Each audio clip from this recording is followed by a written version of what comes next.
Hey man. Hey man.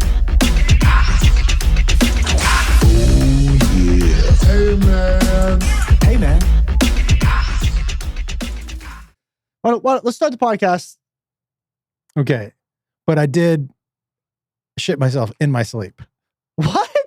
No way. Welcome to another episode of Hey Man. We're going to start it with him saying that. Nah, I mean, I don't want to start with that. That seems like we've been gone, but I was having this. Do the intro and then let's get into this.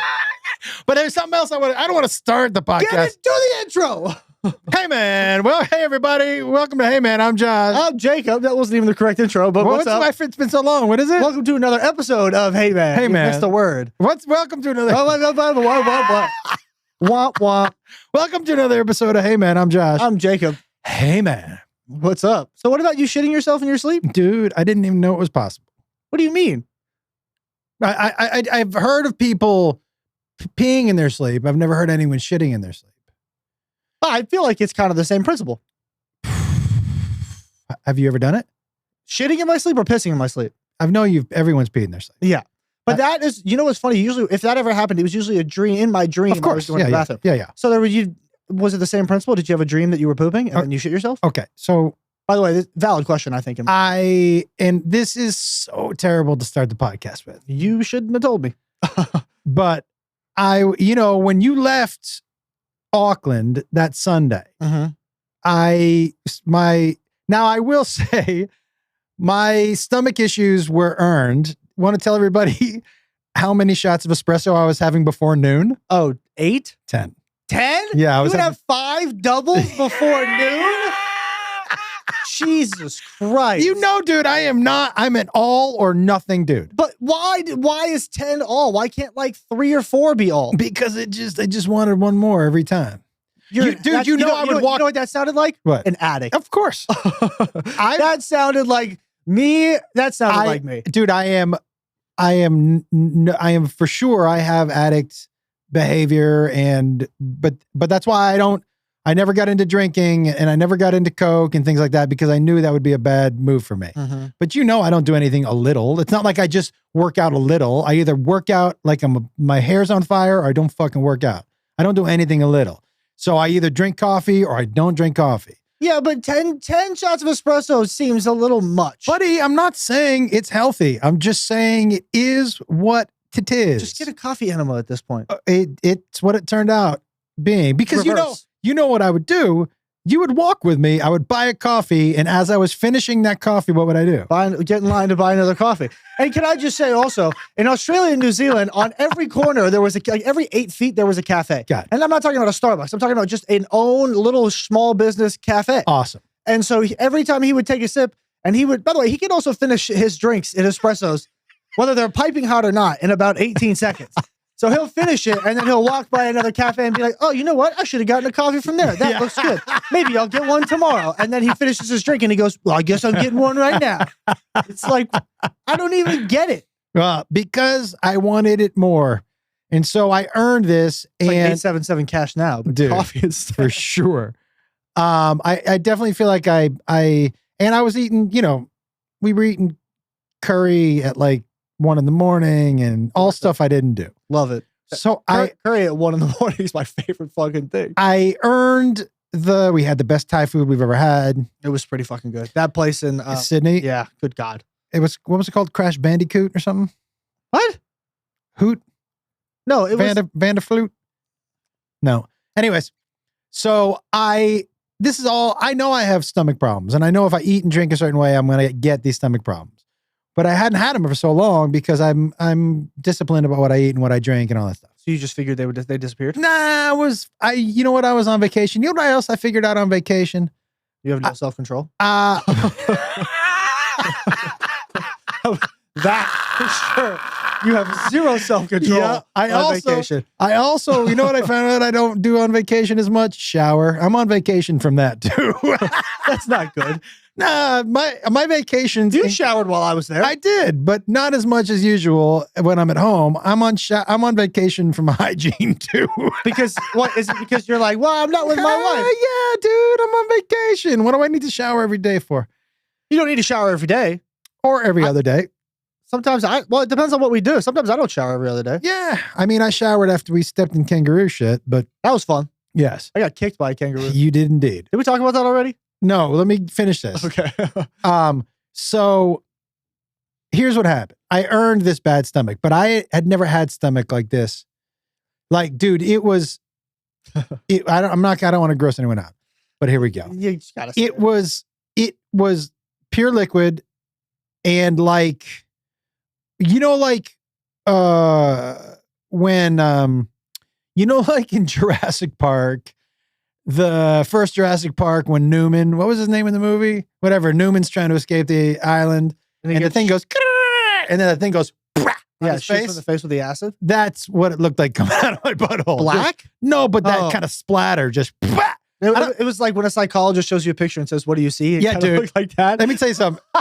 And none of it hit the water. It all just hit back wall. It was bad and aggressive. But anyways, Is this the one on the toilet? Or are you shitting yourself? this is in the toilet. But so it was happening for a couple days, and I wasn't keeping anything down, and I was eating like at one point when I left Auckland, my diet consisted of just takeout containers of rice, and so I thought I escaped it, and I'm in Wellington, dude. What a fucking we love Wellington. What a great show in Wellington. I love Wellington. It was like that Wellington show was spectacular, but I'm in Wellington and I guess because I had tried to fart earlier in the day and I was like, oh, this isn't working. Did you shit yourself twice in one day? Yes. Well, yes. And so left 2 pair of underwear in that hotel room. The new ones you bought? Yes. And so all of these have been yes or no questions. yes. And dude, I guess in the middle of the night or at some point, I think I woke up shortly after, but I tried to fart in my sleep. And You do fart in your sleep. Yes. I know that for a fact. You're welcome. Nah. And so, yeah, dude, there's only 2 people who know that, you and your mom. Everybody farts in their sleep. Yeah. And some people who have sat next to me on the plane also know that I fart in my sleep. You have no control of your sphincter when you sleep. Dude, I'm going to need to get control because I can't keep shitting myself. Maybe you should stop drinking 10 espressos before. Yeah, I will. That might help. But dude, I woke up and I was like, dude. I woke up. Seriously? I woke up. You know how sometimes you wake up and you're like, I woke up, right when I woke up, I was like, yeah, you were like, oh no, something's not right. Yeah. And so I shifted and I was like, oh, that's legit. And I got up and I looked and on the sheet was just rough sauce. Did you stay in the mattress too? I didn't check. I would have. I left a giant tip.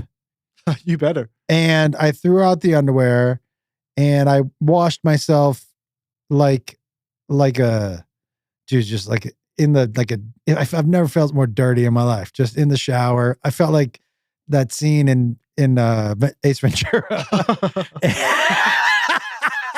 And yeah, it was terrible. But anyways, so that happened. But I will say that last week in New Zealand, on a personal level, dude, was terrible and amazing at the same time. I was very lonely, and that loneliness turned into some self-realization and some self-growth that was eye-opening and transformative, and fuck yeah.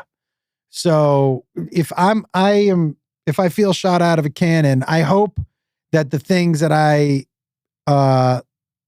learned and am implementing, I'm hoping these stick because these feel like a great way to finish out the ride on this rock, Okay. Sure. So, but what I did want to say, yep. You shot out of a cannon like that poop shot out of your butt? Okay. I'm going to make as many references to it as I can in this episode. I do want to say something that I've wanted to say since the Super Bowl.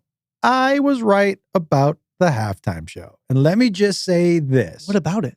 Remember I told you that halftime show was only going to play to a small niche. Matt, can you do me a favor?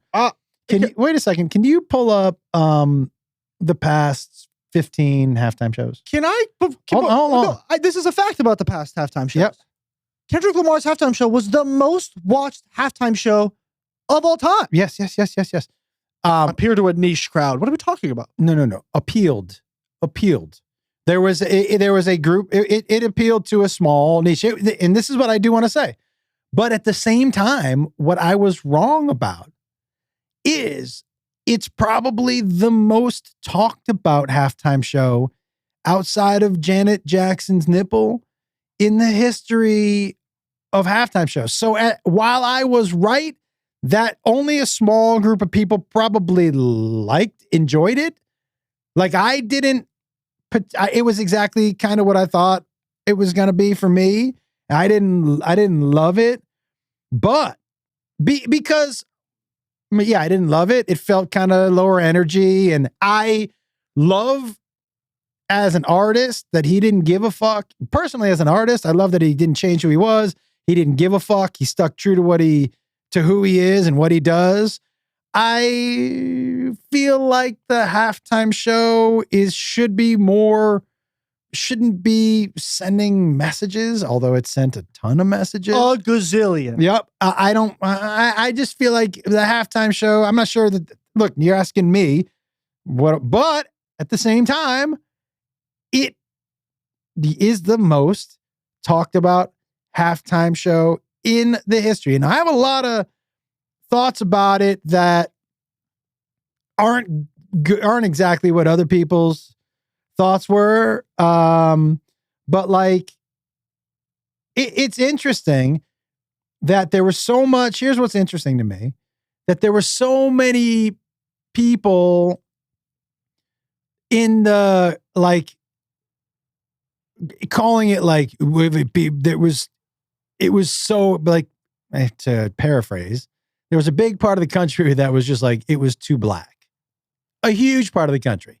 They were, some people online, like, talking about, what about DEI? If it was DEI, where's my representation? You pussies, by the way. Yeah, fuck You off. straight up The pussies. rap culture is a black culture. Yeah. Whatever the fuck you want to say about it. It's a black culture. And I go to my grave saying, just because you're not included doesn't mean you're being excluded. It was this dude's way of expressing himself, and get the fuck over it. Mustard! But like, and like, can you, like, nobody was screaming at whatever. Well, that is, dude. Okay, hold on. you know, Maroon 5 had Travis Scott, which Who is cares? but Kendrick is the most. Hold on. Let me just say this. Like, for the DEI people who were talking about, like, it's so ridiculous.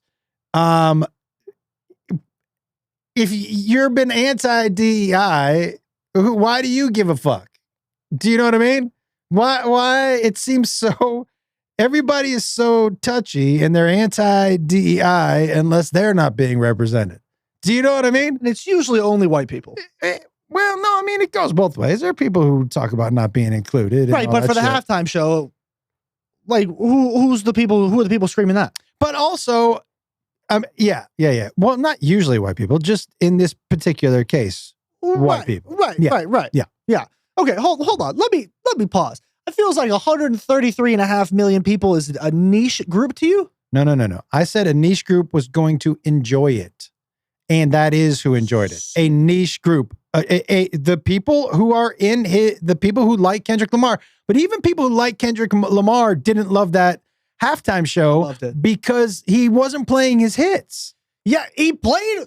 What are we talking about? Just because I'm not screaming at you, I'm screaming at everybody else.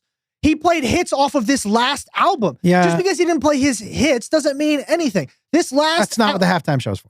This last album was all fucking hits. Nah, but I mean, you didn't listen to any of it. Why are you going now when you don't know any of it? I did listen to a lot of people who like Kendrick, and they were like, did you listen to the album? No, dude. Well, that's not.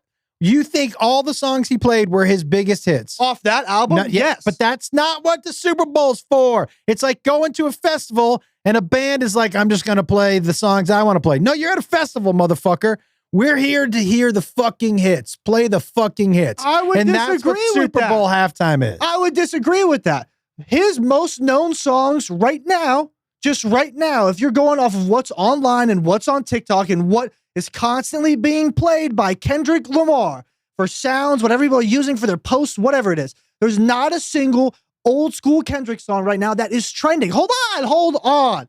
Not right now. Not after the fucking Super Bowl. Not before the Super Bowl either. All the songs he played, I knew because they go. This is what I'm saying, dude. You are a Kendrick fan. Yeah. It's not, that's the niche. But you just said even some Kendrick fans were mad that he didn't play his hits. Yeah. Well, I don't fucking care. He played all the songs he still played are what I consider hits. That song, Mustard, is a hit. Fucking Peekaboo that he played. The choreography, I think everything about this fucking halftime show was so good. It was sleepy. That's because you're an old white man saying that. No, dude. Listen. It wasn't sleepy at all. Dude, it wasn't sleepy. It wasn't sleepy. Serena Williams crip walking to Not Like Us because she used to date Drake is not sleepy. Yeah, dude. None of what happened in that is sleepy. The messages he sent are not sleepy. Like saying that halftime performance is sleepy, I feel is closed-minded. Dude. There's so much good to it. To me, you're screaming TikTok talking points at me and not the reality of what we were watching. What we were watching was what you're talking about as far as energy and electricity on stage. That was a sleepy performance. I think if we were talking about two different things, the messaging and some of the pettiness was top level. And some of the, like I said, the messaging he had with his dancers and with Serena, that's top level messaging. And the chain? Yeah, dude. But as far as performance, we're talking about two different things. And I think if he could have got his messaging across with a little more energy, for you to sit there and tell me that performance was filled with energy, not the messaging, I don't think is correct. But that's not who Kendrick is. I've seen Kendrick perform 5 times. This is why I'm saying I don't know if he was perfect for the halftime show. Here's the thing. Two things can be true at the same time.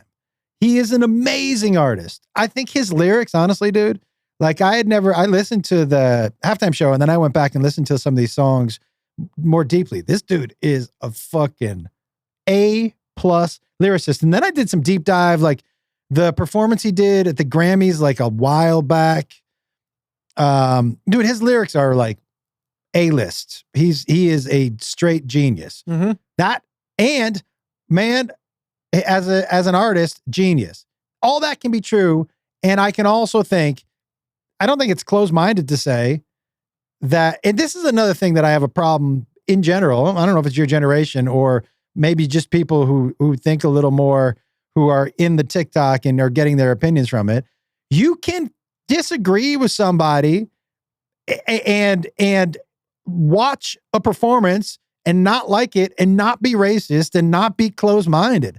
I, as an artist, I could not hold him in higher regard. As that performance for the Super Bowl halftime show, putting it up against the other high energy stuff that we're looking at, it wasn't even fucking close, dude. It just wasn't, dude. It wasn't as a performance. This is what I'm saying.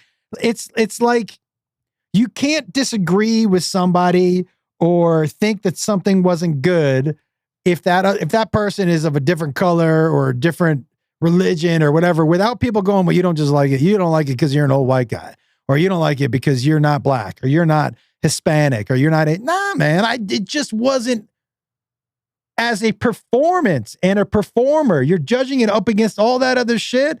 It did not have the energy of Dre and Snoop and Eminem and Mary or fucking The Weeknd or Shakira and Maroon 5. Yeah, but Justin Timberlake and Lady Gaga, these all had huge energy behind it. Sure, still the most watched Super Bowl performance of all time. Dude, but that more than Michael Jackson. That Super Bowl was the most watched. So you can't say that you think Kendrick provided all those eyeballs for that Super Bowl. It was the most watched Super Bowl. So naturally, people are going to watch the halftime show. Not people who agree, like, not people who don't want to watch it, though. Like, yeah, of course, if you look at all of these and you look at Kendrick, like, absolutely, there's going to be less people tuning in because it's not Lady Gaga or it's not Maroon 5 or it's not Coldplay and Beyonce. Like, people are, their TVs might have been on, but I guarantee you there are people that were watching the game that didn't want to watch that. Of course, but some people watched it like they do with Howard Stern. There's no doubt they used to do with Howard Stern. They wanted to dislike it. They wanted to get online and be like, this is just a bunch of, one guy who got online was like, this is a bunch of thugs, right? And so It's not, though. it's not. No, he's not a thug, but well, I'm going to get into that a little bit, but dude, don't compare it to Michael Jackson, because the difference between that and Michael Jackson is when Michael Jackson performed at the halftime, more people watched the halftime show than the Super Bowl. Yeah, sure. So that's not even a good comparison, dude. There were just more people watching the Super Bowl right now. Okay. Yeah. I still think, like, here's the thing.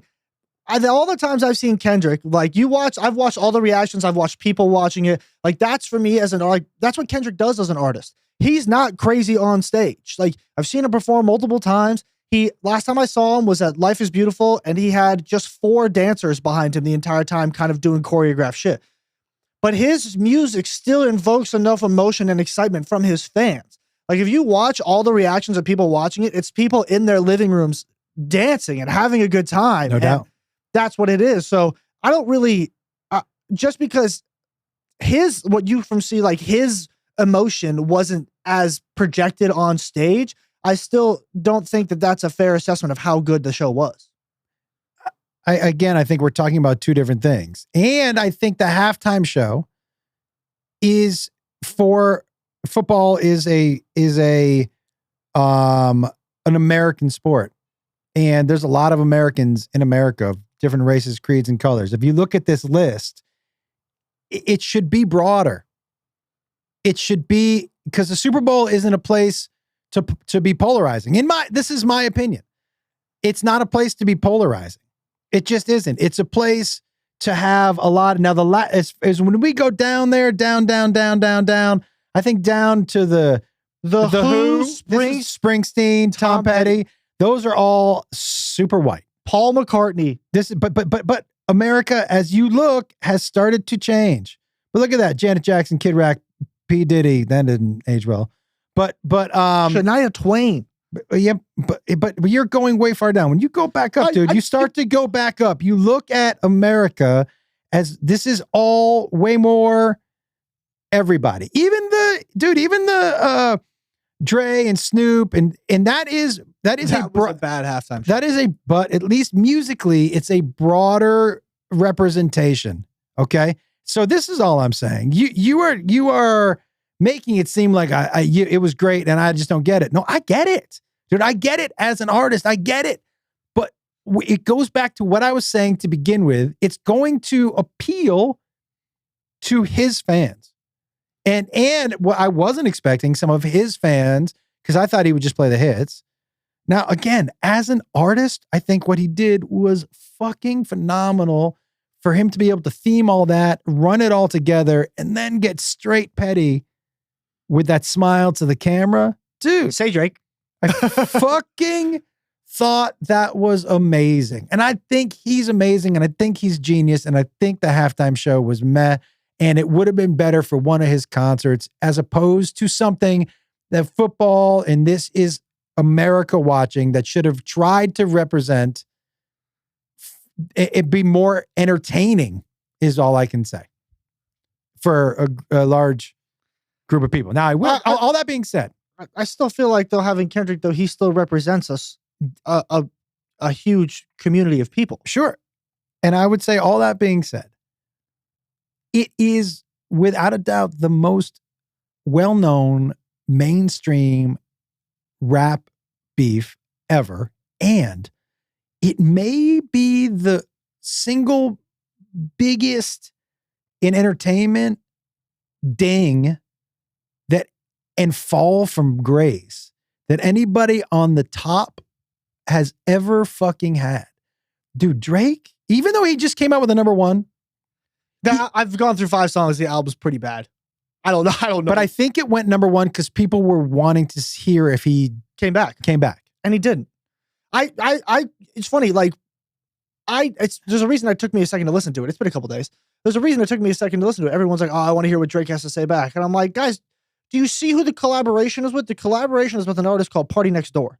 And Party Next Door is all Drake and Party Next Door have made songs before. And it's all sad boy. I hate this girl because she doesn't love me. And so I'm going to hook up with her friend. Like, it's all that kind of bullshit. I listened to 5 songs. Every song is the exact fucking same. And I don't know why people expected Drake to come out fucking bang, bang, bang. That's not who he is, right? No, he is, but not with Party Next Door. Party Next Door makes sad boy music for the girlies. Like, his music is like anything with Party Next Door. When if I see Party Next Door, I'm like, oh, this is gonna be a vibe. Like, I could smoke weed to it. Like, I could go on a drive to it. Like, oh, this makes me want to call my ex. It doesn't make me want to go like bop bop. Like, it's not that kind of shit. So tell Drake me, can, but that's not what he's doing it with. Here's why I think. I think I know why he did it. Tell me. Because he took a fall. He needs a #1 album to regain his top spot. Kendrick, Not Like Us, has been #1 on Billboard for God knows how fucking long. Yeah. He needed something to take that spot back. And all Drake and Party Next Door songs, I'm not going to lie, they bang. But they bang it because they're just like, it's good music. Like, it's stuff like on an L, like if I were getting in the car with the boys, or like I was with a girl, we were smoking a blunt and just driving in the car, or like at a lookout or whatever. Like, this music for me is like high school summer nights bullshit. Do you know what I mean? Yeah. Like, his album, like, I'm not expecting a single hard banger off this album. And I'm not even halfway through. There's 21 songs on this album. I'm 5 songs in.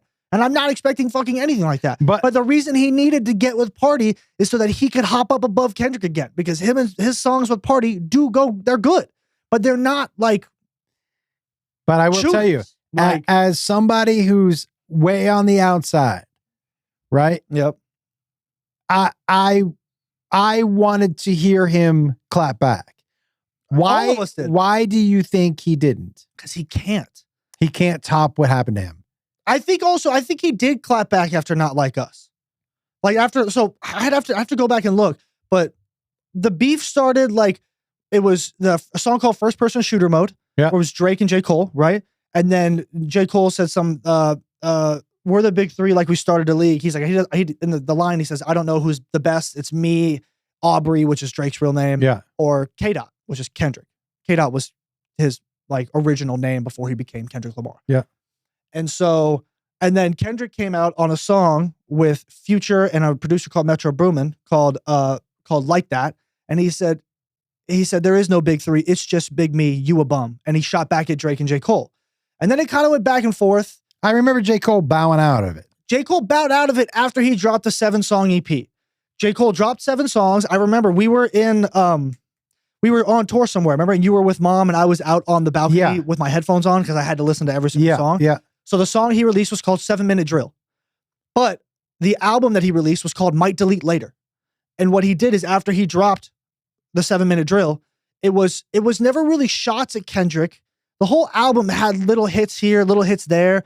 But the main thing in that song was, hey, this is what I'm going to say. I could say more. I don't want to. Just keep my name out your mouth. And then like a week later, he was at his Dreamville festival and he apologized on stage, which, by the way, J. Cole, my favorite rapper, I love him. And if he ever hears this, I love you. But that's a pussy move. He then apologized to Kendrick on stage and took down 7 Minute Drill off the internet. You can't find it anywhere. Huh. And so that's him bowing out. Do I think it's a pussy move? Yes, absolutely. Do I understand why he did it? It's the most J. Cole thing he could have done. Right. Because he's not that guy. He's not the guy who's in all of this bullshit. He's very to himself. He has 0 presence on social media unless he drops albums. Right. That's it. And that's honestly part of why I love J. Cole. Because he's like, hey, I'm going to drop some heat. I'm going to go on tour. You're not going to see shit from me in the tabloids. Like, I'm not going to be here. He's got a girlfriend with 2 kids that's not even on the radar, that no one knows about. He keeps his personal life personal, which I like about him. After he dropped that, Kendrick kind of kept his name out of his mouth. Didn't talk about J. Cole anymore. No one really talked about J. Cole after that because everybody knows that if Cole wants to come for someone, there's a reason they say it's a Cole world, not cold world. It's a Cole world. He'll come out spitting flames. 7 Minute Drill was fire. I loved it. And then after that, Drake dropped a diss track. And then Kendrick dropped a diss track. And then Drake dropped another one. And then Kendrick dropped 3 in 24 hours, having Not Like Us be one of them. Got it. There was another one he dropped where he was like, the first line, it was like him talking to this. Okay. Yeah, that's my point. But it's like, there's so much to it. Let's But get back. Drake- We're Drake- so far off topic. No, we're on the Drake beef. Okay. Drake never dropped another song after those 3 songs, I believe, is my point. But why? Didn't he clap back? Yeah. So this is what I'm saying, dude. How does he clap back? This is why I'm saying I don't think he's in a real tough spot, because I don't know how you clap back from pedophile. Even though there's no concrete evidence. Okay. But yes. Yeah. I don't know how you clap back from pedophile. And it's now in such a mainstream area that you would have to top it. And so I think he thought, I'm just going to release 21 bangers and people are going to forget it. But I'm sure everyone except for the most hardcore Drake fans went through there and were like, where's the diss track? Where's the diss track? I don't want to hear this. I don't want to hear this. I don't want to hear this. It's why it went number 1, I think, because people were wanting to hear it. Now, I have another one. It's so mainstream, dude, that Will Ferrell did it. Dude, that Will Ferrell was so fucking funny. I didn't think he was going to say pedophile. I knew he was. And dude, you know, to me, what the best part of that was them actually hitting an A minor note. Yeah. That was such expert level. My favorite part. Expert level. My dude. favorite part is because, like, in the song, like, he was certified pedophile. Wop, wop, wop, wop, wop. And in the song, he says, dot, fuck him up. And then Will Ferrell, he just went, wop, wop, wop, wop, wop, dot, fuck him. He didn't say fuck him up. He just went, dot, fuck him. It was so fucking funny. It was pretty good. It was pretty good. I really enjoyed that. But that's what I mean. It's so mainstream. I can't think of a guy, and yes, he just had a number 1 and whatever, but he's not cool right now. No, dude, he is not cool. There's no look, you know what makes you cool in this society? I'm not saying it's right or wrong. What makes you cool is having the other celebrities co-sign. Yeah. That's not happening for him right now. No, not really. No. There's just nothing really for him. Because here's the thing, though. Not even like, this is what I don't, this is my. The only person I can think of that's coming to like is, I think Kevin Durant is still pro Drake. LeBron's not even pro Drake. No, I know. Did you see him come after LeBron too? No. Drake came after LeBron in a song, in a diss track, like not a diss track, but like in a song had something about you turned your back on me after I gave you that Rolex when you were a teenager and you just joined, like this and that and whatever. He was trying to like make him feel bad. He was trying to guilt trip him because LeBron loves Kendrick. He also lives in LA right now. You can't go support Toronto. It's just not how it way works. cooler to be a Kendrick fan than a Drake fan right now. It's also because Kendrick has dropped better music than Drake. This is what I'm saying. That period, like that last album is really good. I need to listen to it again. But it's like you can't, like, even though there's no concrete evidence that Drake is a pedophile. There's zero evidence that Drake is a pedophile. Yeah. So, I mean, I guess dude, it's kind of, we are in a society now where you don't have to prove something's true. You have to prove that it's not true. And that is backwards, dude. Yeah. It's straight. You can just say whatever you want about somebody and they're like, that's not true. And they're like, prove it. That's where we are right now. That's where we are. Well, the thing is also the reason why everyone is still sticking with it. Like, one, obviously, there's a whole verse where he starts out, say Drake, and like it's just ridiculous. But the next song that Drake dropped after that diss track dropped, he dropped a song, and in it he made a reference to saying, "I never fucked Millie Bobby Brown." Yeah, it's but that's the thing, is like the reason why everyone is like, well, that was kind of sus because no one ever said a name or what we were talking about. But the fact that you would bring up the name that you know that we were all thinking and talking about seems kind of strange. It's like Ashton Kutcher coming out of nowhere saying Diddy's gonna lie about me. You're like, dude, that is a bad. And came to the defense of a rapist. That does not look good for Ashton Kutcher. That is a bad look. Yeah, I want to say one other thing about the halftime show. It was awesome. Which it dawned on me, and I watched a lot of people's reactions, and a lot of people butthurt. Just were so good. A lot of people butthurt about but there was one that really stuck out to me, where this dude who came out, a white dude who was like, I'm just tired of, I'm paraphrasing, of these thugs. And he was trying to pretend to be a nice white guy. And I'm tired of these thugs. And, you know, why are they representing these thugs? And two things dawned on me. One, Kendrick Lamar, not a thug. But two, he, just because he dresses like that, he's dressing in a way that is representative of who he is and where he came from. But that's like somebody saying, just because you have a cowboy hat and you dress like a cowboy, you know, I can't hang around these racists, right? It's just, do you know what I'm saying? Yeah. It's so ridiculous. But it also dawned on me that, look, man, this is going to come out convoluted and I'm going to have a lot of ideas on this and I haven't put them into the right order. But like racism, first of all, in general, racism, I think there are some people who genuinely don't think they're racist because they think of racist. So I'm not racist because I don't want to string black people up. So I'm not racist. And that's not the only thing that racism is. Right. And so I think some people who truly don't believe they're racist do some things that are a little bit racist. I also think, man, that like, if you judge America by online, it's the most racist, anti-Semitic, misogynistic, also anti-white, anti-Asian, homophobic. But online isn't real life, everybody. You got to go outside. And I will tell you as a Jew, I get online shit. I think a lot of it is trolling and bots. And I honestly, or people just, but out there, it's just not the reality of what my life is. I don't go out there and I talk about being Jewish on stage. I don't hear it in real life. Now, does that mean it doesn't exist? Of course not.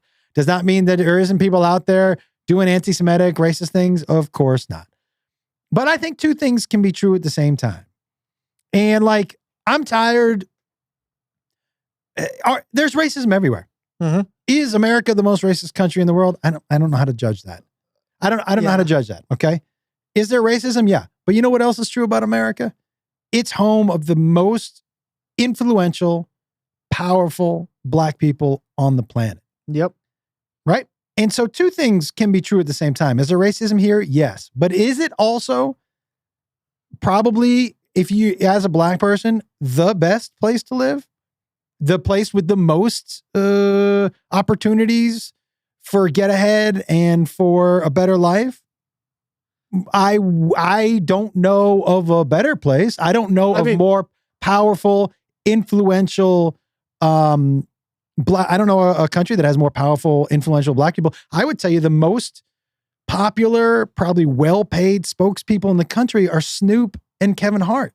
That couldn't be possible with the amount of white people here.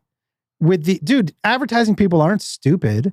They're not putting people there on screen who are going to lose them money or who are going to have people go, I'm not going to fucking shop there because of that black person. Right. Right. So like I think we're at a time where we're not allowed to think two things are true at the same time. And two things are allowed to be true at the same time. Is there racism? Yes. That halftime show showed a lot of it, dude, and showed how petty some people can be. But at the same time, dude, it still was an opportunity. He was still hired to perform on the biggest stage in the world. So like, how racist is it if that was the choice by the people who run the league who are white? You know what I'm saying? Yeah, but I also don't think it was based. I'm confused on what you said. That might not have been the most articulate that thing. That last part wasn't very articulate. We'll take it out of that. No. I mean, like, we don't need to take it out. It just didn't make any sense. But what I mean is, there's like, all these opportunities. I remember traveling with 50 Cent and him telling me, I'm not rich because of black people. Black people tell white people what's cool. But then the white people are the people buying the tickets and the CDs and all that shit. Right. You also know, isn't it true that Jay-Z helps pick the halftime performers? Yeah. So, I mean, they have someone of influence up there who helps them pick who the biggest person in the world is. Okay, but also That's not me tackling that. That's me just like but also I would guess initially pre Jay-Z, the people who put Jay-Z in charge of that probably were white people. Yeah. Okay. I don't get what the point is here. The point is, like, yes, there can be racism, and also at the same time, the majority of the people in this country not racist, because if they were, these things could not happen. These things could not exist. The black culture is the most influential culture in entertainment, especially in music. I would say maybe in fashion. I would say sports right now. Sports too, right? So I think we're labeling it as such. And like I said, I'm going to tell you from my experience as a Jew, online, if I judged America online, I would be like, this is the most anti-Semitic place. Look, that Kanye shit. Oh my God. The Kanye t-shirt was... We should 100%. Was I was blown away by the brazenness of it, by him coming out and saying I'm a Nazi, by every community feels like, well, where's the outcry now, right? But like that to me was so brazen and so crazy, and I was like, oh my God. But then you walk out in the street and there's nobody wearing a swastika t-shirt. I don't care. I don't think anyone bought that. There's some people who did. Well, probably some Nazis. There's some people. But like, I don't think there's a lot of Kanye fans right now who can look and be like, oh. Yeah, I also don't think he knows how Nazis work if he thinks they like him. I'm not sure he understands the movement. Yeah, probably not. Yeah, if he's like, I'm a Nazi now, I'm like, I don't think you quite get it. They don't really like you either. Yeah. But I forgot that. Dude, it was so brazen and so ridiculous. But at the same time, if I take the hysteria away and I step outside. Now, I'm not saying it doesn't exist, everybody. I'm not saying there isn't racism. There isn't people that hate Jews, gays, brown people, Asian, brown people, transgender. It is there. It is there. But the difference between online and real life, if you can separate and you can go and live your life, the difference is palpable. It's real. Yeah. And so that's all I'm saying is that and obviously two things can be true at once, but like, I think if people take a breath and like I said, it's not that it doesn't exist. Is there systemic racism? Yeah, dude. Of course there is. Are there prejudiced racist people? Yeah, of course. Is there anti-Semitism? Yeah. But like, also, there isn't. Also, the majority of people are repulsed by it.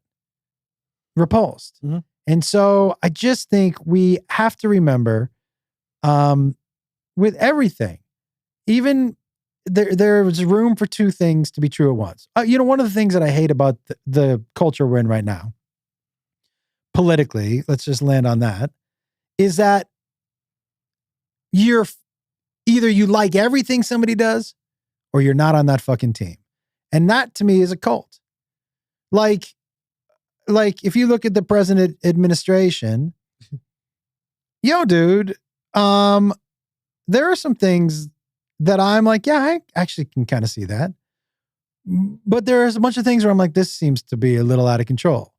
But what bothers me is that the people who are on either side are not allowed to disagree with their own team. But by the way, when you disagree with your own team, that's how you hold people accountable. And right now, it's a bummer that you are all in, and this is what extremism is, everybody. You're all in or you're fucking not on my team. And that I think is dangerous on every level. Every level. right, left, center, Yeah. whatever you want to call it. Okay, and this is all I'm saying about that. This is all I'm saying. The only thing I was scared of was you're like, Kendrick dresses like he's part of, like, you know, where he's from, this and that. Kendrick was not dressed like a thug at all. No, this is what I'm saying. Yeah, but you said that Yeah. he dresses like where he comes from. No, you said that on the podcast. That's what I was trying to say. That's why I was like, I don't know about that. Yeah. Because I don't know if those $500,000 worth of chains is really where he comes from. Do you know what I mean? Yeah, but it's part of the culture. 100% part of the culture, the jeans, the shoes, the step in. Dude, love to see those jeans back. The jacket, I grew up in those fucking jeans. The jacket was fire. The chains were fire. I loved everything about it. But yeah, Are you allowed to call them chains?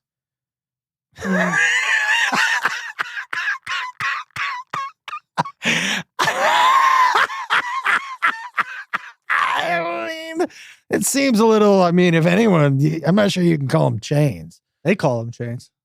Okay. What do you mean by they? Everybody calls them chains. Damn, caught me. Everybody calls them chains. They're chains. You don't call them necklaces. You say chains. They're chains. Okay. Yeah, dude. Fine. I'll remember that.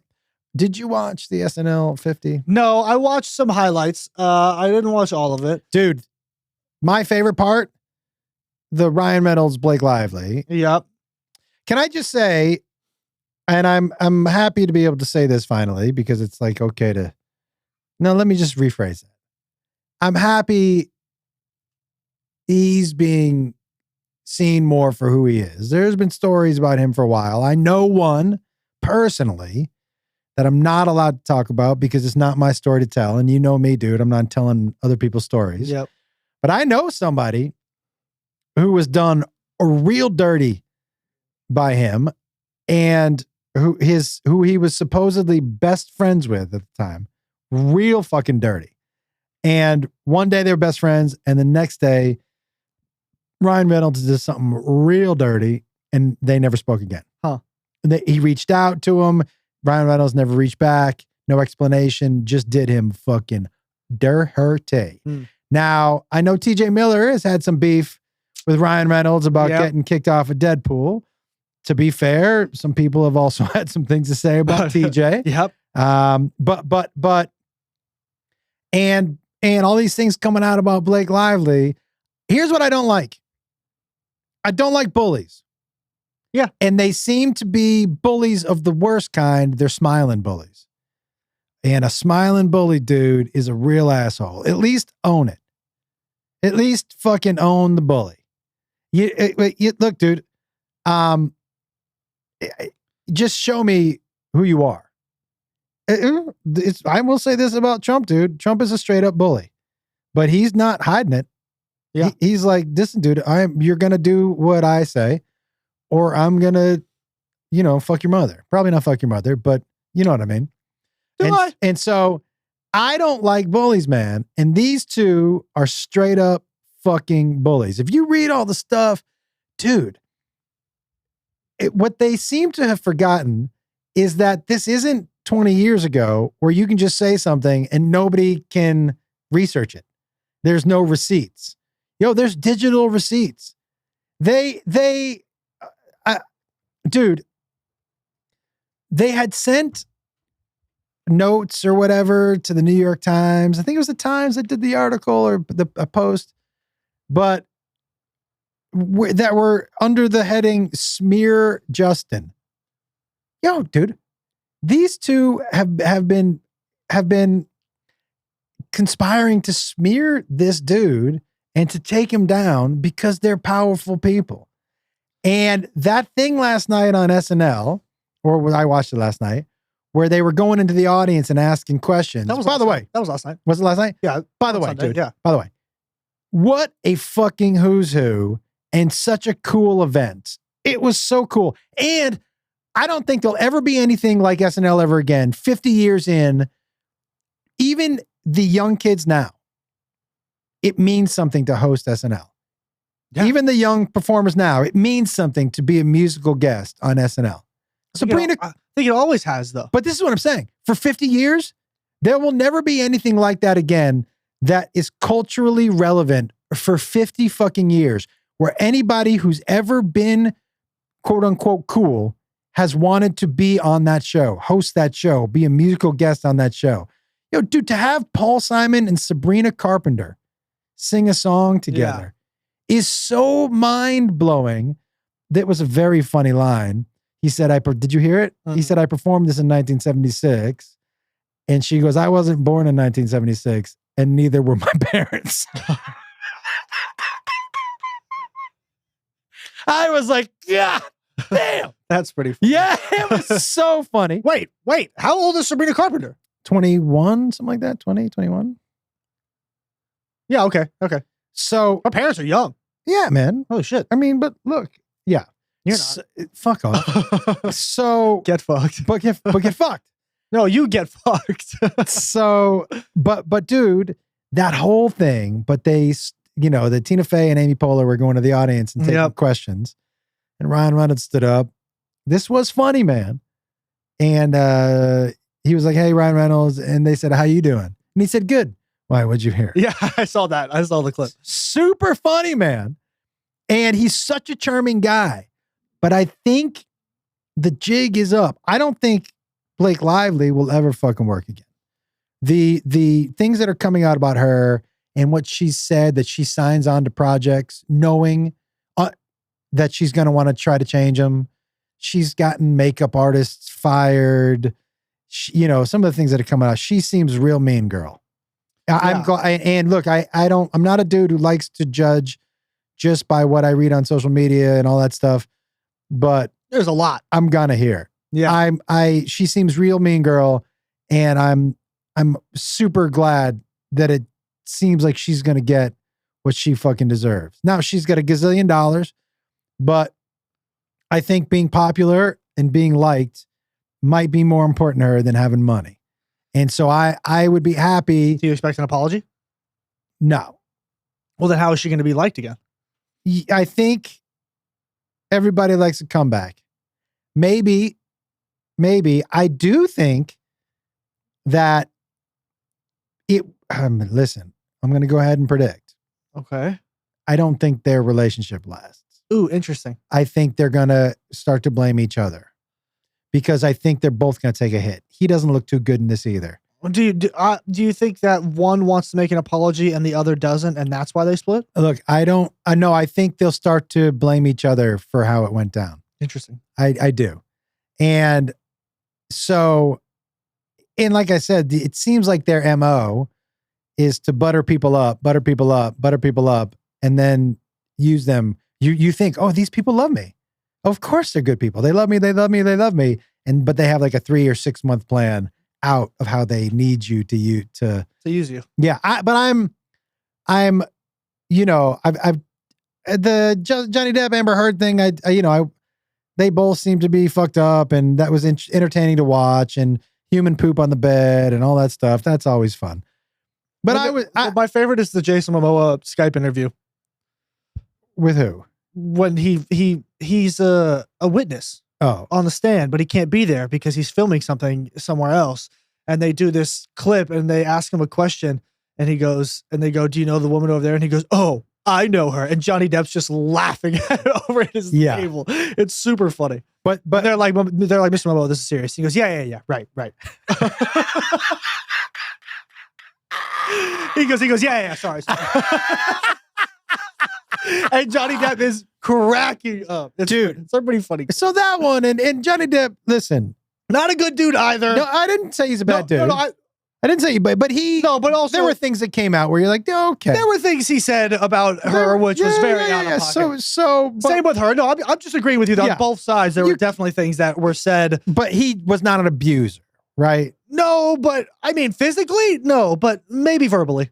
Okay, but she shit on his bed. If somebody shit on my bed, I'd probably get into it with you a little bit too. Yeah. But and I would say this also, I'm just trying not to take away from everything on both sides. She definitely caught some shit. He literally caught shit. Yeah. I would say this, dude. I wasn't there, but verbal abuse when a couple is arguing is hard to really nail down. Yeah, but I'm gonna. Do you know what I mean? I'm gonna, based on also things he said behind her back, I can probably. Yeah, just stop. Hold on. Don't dismiss me while I'm talking. Thank you very much.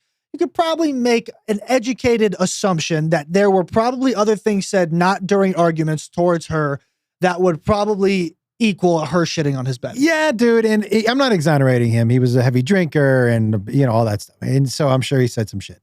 But this case right here. He said to somebody else that we should light her on fire. Yeah. That was pretty bananas. Yeah, it's pretty bananas. It's pretty bananas. It's pretty bananas. And so not exonerating. And that one I was not as clear. This one here they seem like assholes. And I hope they get everything that fucking comes to them. Yeah. I don't like bullies. Not a single person that's come to their defense. I don't like bullies. I don't like bullies. She seems like a mean girl bully. And I really hope she gets, here's what I don't hope for anybody. A lifetime of misery. But I hope you get knocked down where you hit rock bottom, where you can come to a point and be like, I'm not a good person. I am going to do something to fix that. Yeah. This is what I hope. I'm not a dude. I hope that everybody gets to a point where they're like, I need to change who I am because this isn't working for me. Yeah. That's what I hope. So but I hope she gets exactly what's fucking coming to her. I can't imagine anybody would hire her. I can't imagine. He's so good at his job. I can't imagine he won't get jobs, but I hope enough has happened to him where, he takes a look also at, being the smiling assassin. A smiling bully is a fucking pussy way to be. Yep. And so, but the 50th, dude, I will tell you. What's your favorite SNL skit of all time? Oh, hard to say, dude. The Kristen Wiig baby hand. Baby hands are hilarious. The Kristen Wiig baby hand, which is maybe the hardest I've ever laughed at a sketch live. That first time the baby hand came out, I live in the attic or whatever. Is that where you got the baby hand from to start smoking weed out of? No. Oh. But it was like, it's hard for me to say favorite, but I know that's the one that made me laugh the absolute most. And she may be, this is going to be controversial. She may be the person her and Will Ferrell, who made me laugh the most consistently on that show. I would probably agree with that. I got a couple that I just wrote down that we should just relive. First of all, best song, probably my favorite songs, Dick in a Box. I think far and away. Did you see Andy Samberg and Lady Gaga perform that together? I missed that. When did that happen? So they did a musical number just of all the songs on Saturday. And then they did the SNL skits on Sunday. So go back. That's where the Will Ferrell. Yeah, I just saw that online. Fuck them. Yeah. came from. And then, what they started out where Lady Gaga's playing, they're trying to sing Shallows. Mm-hmm. And Andy Samberg, and then Lady Gaga's like, Andy, stop. He's like, is it bad? She's like, it's awful. Let's do something that's a little more in your range. And so she plays piano and they do Dick in a Box as a duet. Amazing. And it's fucking awesome. Yeah. I love Lady Gaga. Yeah, like, me too. I would say you can say what you want. You're wrong. Dude, how do you have anything bad to say about Lady Gaga? No. Jerry. I sent you the other one. Dude, not as funny. As funny, but that guy only does voiceovers. If you go look at his page, he only does voiceovers. The Jerry is my favorite. Dude, you have the same arms. Yeah, I know. That's why, because I'm literally the Jerry is my absolute favorite. Thanks for meeting on such short notice.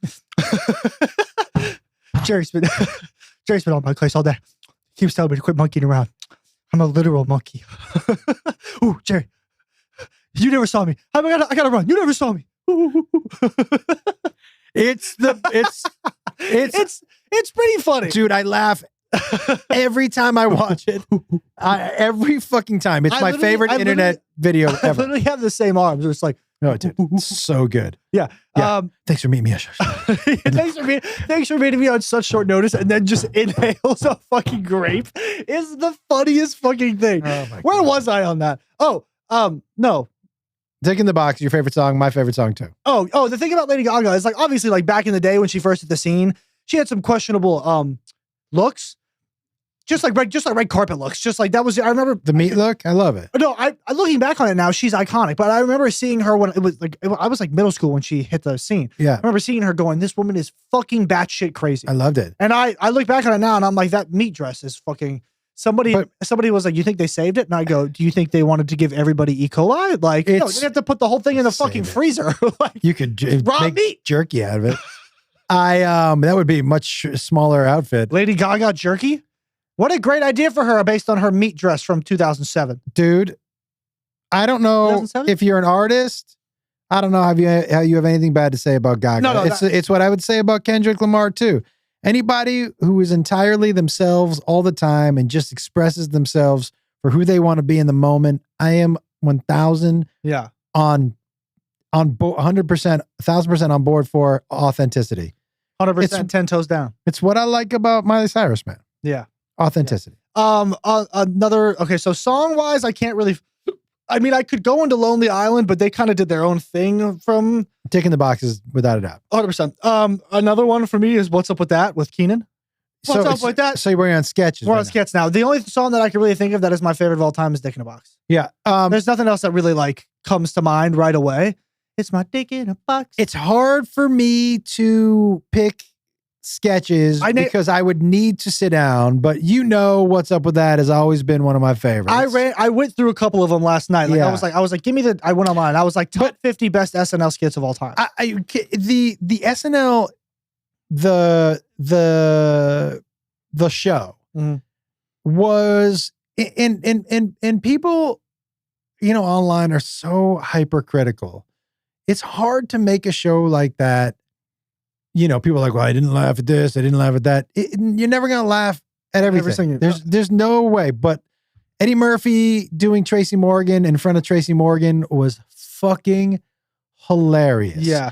The big song number they did about New York through the ages was so well done. The questions, the Tina Fey, Amy Poehler questions the audience, so fucking funny. I'm talking about just throughout the years. I know, but I just want to get into what actually happened last night. Oh, okay. It seems a little more current. Well, yeah, I didn't watch it though. That's why I was also trying to join in and be like, but what's your favorite SNL skits of all time? Okay. I guess I'll go fuck myself. No. Shit. There was a little bridge right there, and now it's gone. The bridge has been burned. I think my favorite, because I know the baby hand made me laugh the most.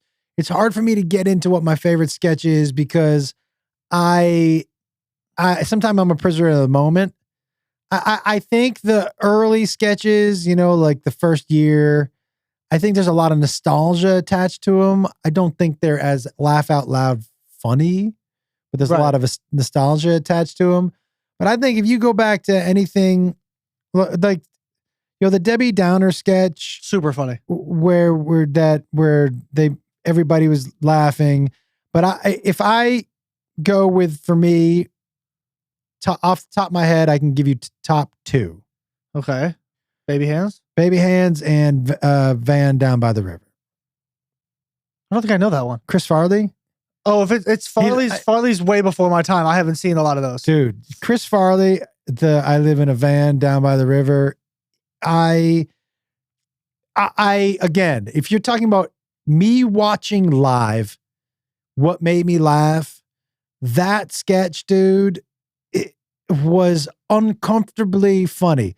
The Jim Carrey song, Let Me See in Those Titties, was really ridiculous. You know what I loved though about last night's show is they showed all of the characters and sketches they would not be able to show now. That's fun. They showed people in Asian makeup doing accents.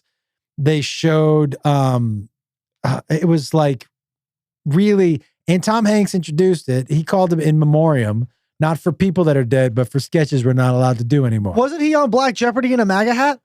Dude. Didn't that happen? Yes, but the original Black Jeopardy with him there was also a high level sketch, so well written because with the proof, what it was going to show was, because there was two black people and then him, who was just this old white country guy. Yeah. I remember that one. And he was getting all the questions right. And they were trying to show that as different as they were, that these two groups of people also had some real similarities. Right. Yeah. No, it's a good one. Yeah. There was there's that one Chris Farley one that I love where he's dressed, it's him, Spade, and one other, and they're dressed like women. And they're like, slow down. He's like, I'm trying to eat. I'm starving. Yeah. He grabs Spade by the fucking throat. This is a great one. Well, Fat Guy Little Coat started on SNL. I thought that was Tommy Boy. It started though. I think I heard Spade in an interview talk about he put his Spade's jacket on in the office and we just started singing "Fat Guy in a Little Coat." I love that. But I think if I'm going, Let Me See Those Titties with Jim Carrey made me laugh out, like real laugh. Yeah. And just in turn, and Norm Macdonald on Update. Although Colin Jost and Michael Che are, I love them. so It's fucking such a funny. good- Them writing jokes, I'm sorry, let me just say, for each other and making them read them is the funniest. so funny. It's really, really good. Yeah. It's really good. My favorite Weekend Update though, like my favorite guest is Stefan. Yeah, dude, your mom and I used to love him. I love Stefan. The best place to go Halloween. Like him doing that with like the midgets and just like that. Stefan is, I think, one of my all-time favorites. The Californians Yep. is so funny. Is just Dude, Fred Armisen is effortlessly funny. so funny. Why don't you get out of here, Devin, and get on the 405 and take it to the 10 and go up to 10 Vicente and get on the 101 and then you'll be long gone. Is the funniest thing to me. Like, because when he says it, I'm like, yeah, that's actually the exact it's like, it's so good. And then just the constant, ooh, what are you doing here, Devin? Is so good to me. Me and a guy in Sober Living, Cooper, shout out Coop, because he's the guy that I talk to the most from there. Sometimes like I'd walk in and he'd be sitting there, I'd be like, he would just be like, fuck you. It's so good. Sweaty Balls is another good one. Yeah, Sweaty Balls made me laugh. One of my favorite ones, super underrated, is Dear Sister. I don't know what that is. It's the one with it's like what you say, and they're like predicting the future, but it's like the cops and the people, they're shooting each other in that one apartment. It's Andy Samberg. Oh God, it's so funny. You don't remember that one? No, I'll have to look that up. Yeah, well, Dear Sister is for me underrated and one of my favorites. Honestly, we can watch it after the podcast. It's so fucking fun. Dude, I'll sit and watch it. You have to look at the motivational speaker, Chris Farley. Okay. It's iconic. Oh, MacGruber. Gruber made me laugh. And did you see the Undercover Boss one with Adam Driver? No. Dude, Adam Driver's episode that he hosted has two fucking hilarious skits. There's one where he's Kylo Ren, but he's undercover boss on the Death Star as like some maintenance guy. Really funny. And there's another one where he plays a baby on an airplane, but it's just his head popping through the seat in this little onesie. It's just the mom is playing peekaboo with him, and he's like, where did you go, Teddy? And he's like talking like a regular person. Everyone else is like, will you shut that baby up? And then the bear comes back and he goes, Teddy has returned. And he's just sitting there yelling at this. Oh my God, it's so funny. Those are the three that I would make you watch. Is Dear Sister, Undercover Boss, and the baby on a plane. I would put more cowbell maybe in my my top. Also on the list here is more cowbell. And the most recent one with Ryan Gosling, the Beavis and Butthead. Super funny. Holy shit, that one super funny. I remember watching that. One of the only episodes recently I watched live. I was in LA for some reason with you, and I went over to see my buddy McKay, and they were watching it.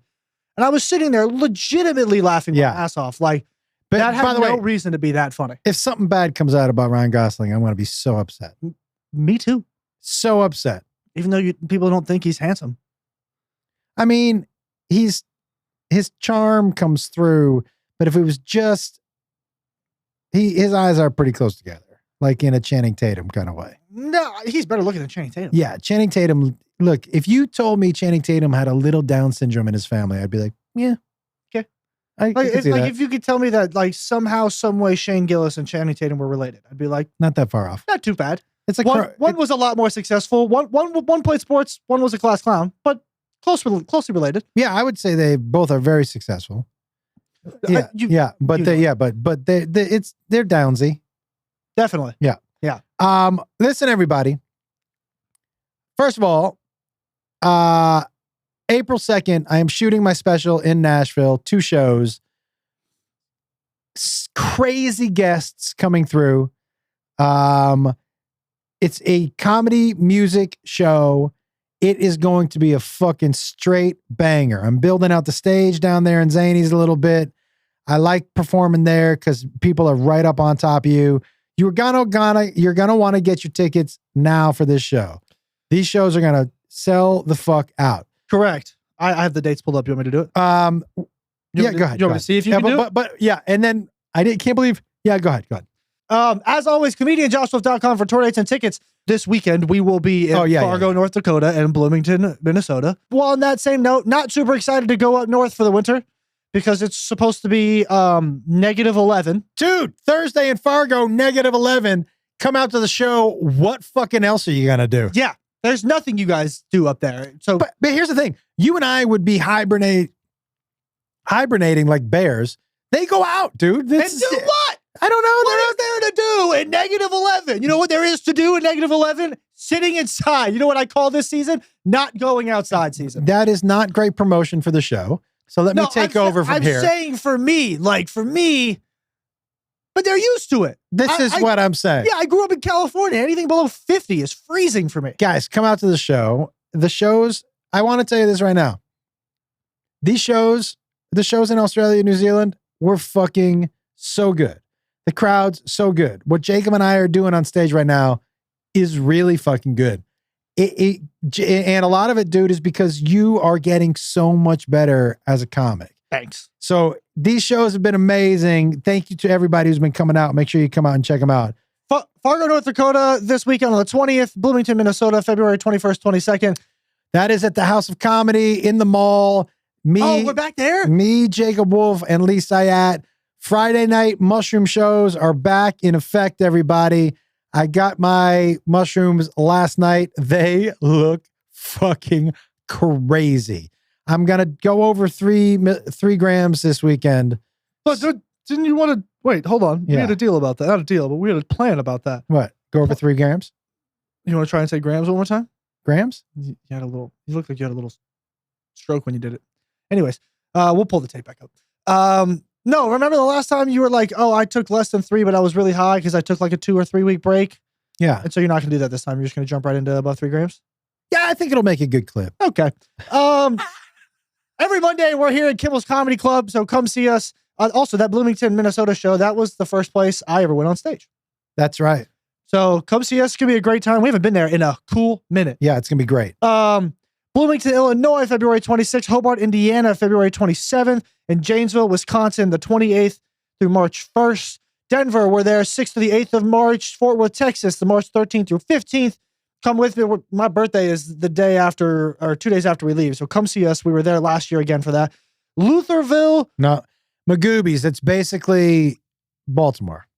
Okay, Baltimore, March 20th to the 22nd.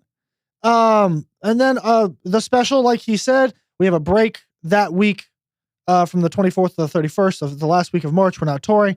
And then after that, Stamford, New York. We're there from the 4th to the 5th. Dania Beach, Florida, Vegas, Tulsa, Cincy. Guys, comedianjoshwolf.com for tour dates and tickets. We're going to be, I assume there's probably going to be more dates added throughout the year, but we'll see. But if you want to check it out, comedianjoshwolf.com, tour dates and tickets, Josh Wolf Comedy on all platforms. It's Jake Wolf on TikTok, Jake_Wolf on Instagram. I'm really mad. Can't change my Instagram name because all of the Jacob Wolfs are taken. So Jake_Wolf, it shall stay. Guys, listen. heymanpod@gmail.com. We're going to get back into reading your emails. We are going to start interviewing people once again.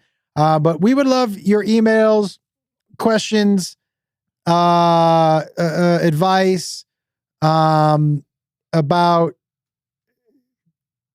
parenting, about being a kid, how to deal with your parents, any of that kind of stuff. Oh, also, if you have like a generational debate or something you think that a different generation does and you think that we could have something to say on it, let us know because, you know, I think there's a lot of disagreements between generations. We had one in Adelaide about something, about the old man. Yep.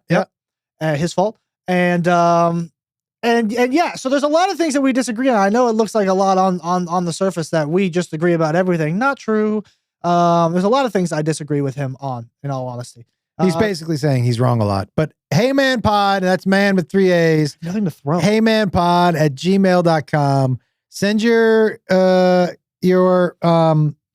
questions in. There have been people. Remember, if we read your question on the podcast, you'll get 2 tickets to a show.